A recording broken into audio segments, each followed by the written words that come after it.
being close to Birmingham, there were a whole lot of air raids. Largely, the planes were going over to drop bombs onto Birmingham, which is where Uncle worked. But many nights we had to go into the air raid shelter, which was a large hole, really, that Uncle had dug. And we went down a ladder, and the hole was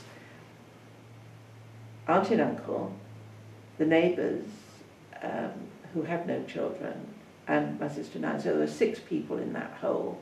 But it was beautifully organised. It was also made gas-proof, and to a certain extent, there was an element of togetherness with us all huddled in there. And as I say, nothing ever did bomb locally. The war was a backdrop for everything. Uncle served in the ARP, that's right.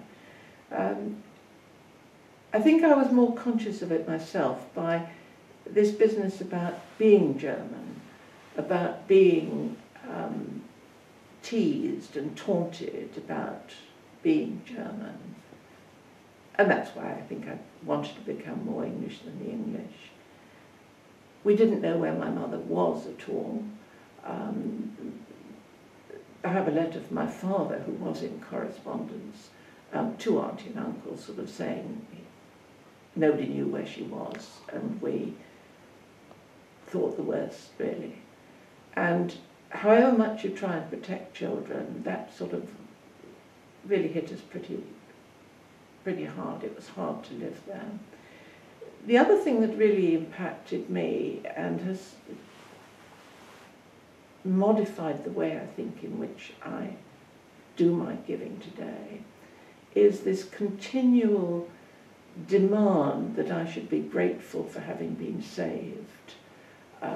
You're so lucky, you could have gone up in smoke, could have been turned into tablets of soap. I mean, really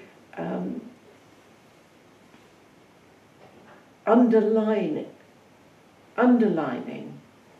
the insecurities that I'd had and making sure that I never forgot that I was a refugee, that I was dependent on other people for shelter, for food, for water, for education.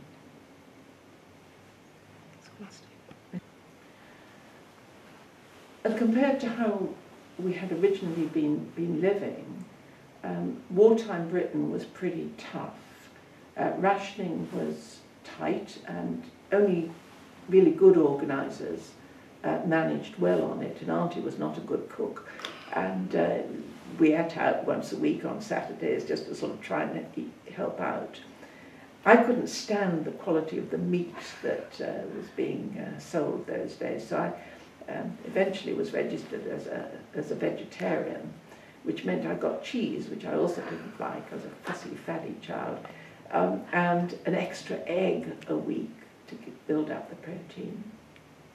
So one was conscious of the difficulty that everybody was in, and one was conscious of the progress of the war, the way in which people, the whole family, listened to the radio, the news. I think it was 6 o'clock. You know, we all sat down and listened to it and looked up on the atlas if we didn't know where things were.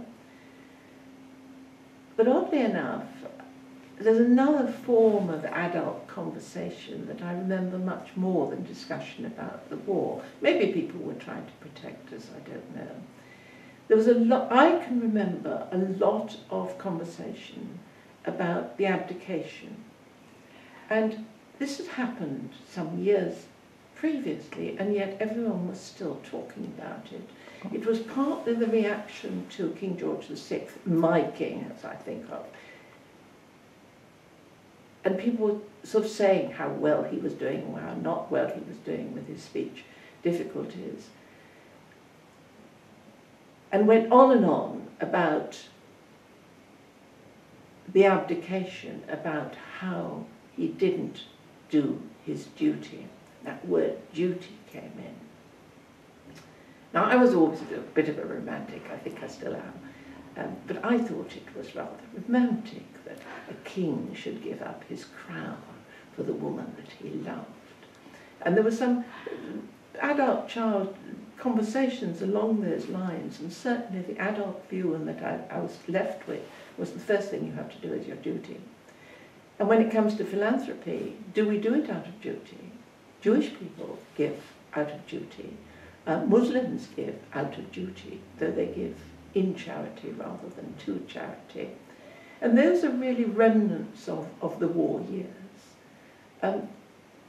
Rationing stayed on for quite some time, and it was after the war when my father had gone back to Germany and was working in the American Army of Occupation there, and we visited him, my sister and I, one school holiday, and suddenly we were back into an environment in which we ate tinned fruit for grapefruit.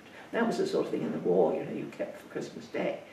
And suddenly we were in a world where, as American families, an American serving soldier, we were really treated wonderfully. We had our own compartments on the train. We stayed in the best hotels.